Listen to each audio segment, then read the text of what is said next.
क्यों मनाया जाता है महालक्ष्मी व्रत? चलिए दोस्तों, आज हम आपको बताएंगे हम क्यों महालक्ष्मी व्रत मनाते हैं। प्राचीन समय की बात है कि एक बार एक गांव में एक गरीब ब्राह्मण रहता था। एक ब्राह्मण नियमित रूप से श्री विष्णु का पूजन किया करता था। उसकी पूजा भक्ति से प्रसन्न होकर उसे भगवान श्री विष्णु ने दर्शन दिए और ब्राह्मण से अपनी मनोकामना मांगने के लिए कहा। ब्राह्मण ने लक्ष्मी जी का निवास अपने घर में होने की इच्छा जाहिर की। यह सुनकर श्री विष्णु जी ने लक्ष्मी जी की प्राप्ति का मार्ग ब्राह्मण को बता दिया। मंदिर के सामने एक स्त्री आती है जो यहाँ आकर उपले थापती है। तुम उसे अपने घर आने का आमंत्रण देना।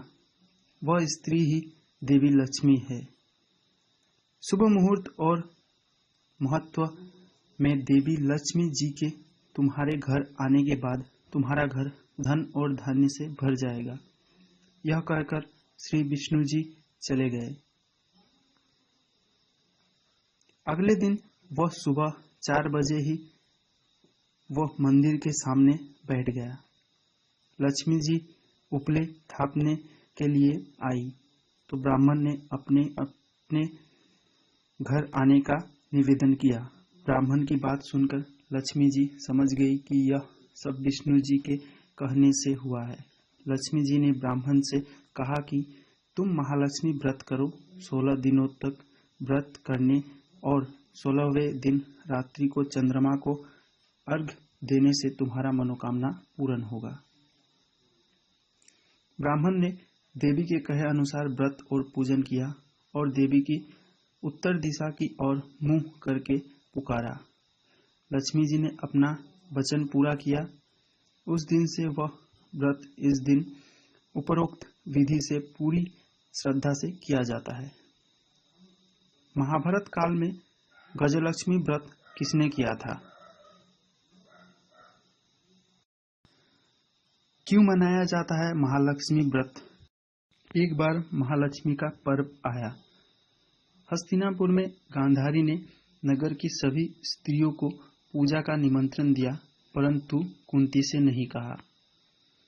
गांधारी के 100 पुत्रों ने बहुत सी मिट्टी लाकर एक हाथी बनाया और उसे खूब सजाकर महल के में बीचों बीच स्थापित किया। सभी स्त्रियां पूजा के थाल लेकर गांधारी के महल में जाने लगे। इस पर कुंती बड़ी उदास हो गई।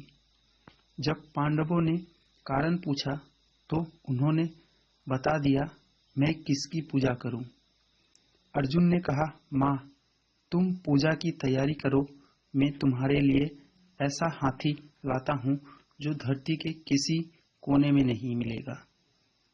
अर्जुन इंद्र की अप्सरा के माध्यम से इंद्र के पास गया और निवेदन किया कि मुझे आपका ऐरावत चाहिए, और अपनी माता के पूजन हेतु वह ऐरावत को ले आया। माता ने सप्रेम पूजन किया। सभी ने सुना कि कुंती के यहाँ तो स्वयं इंद्र का ऐरावत हाथी आया है, तो सभी कुंती के महलों की ओर दौड़ पड़ी और सभी ने पूजन किया। इस तरह महाभारत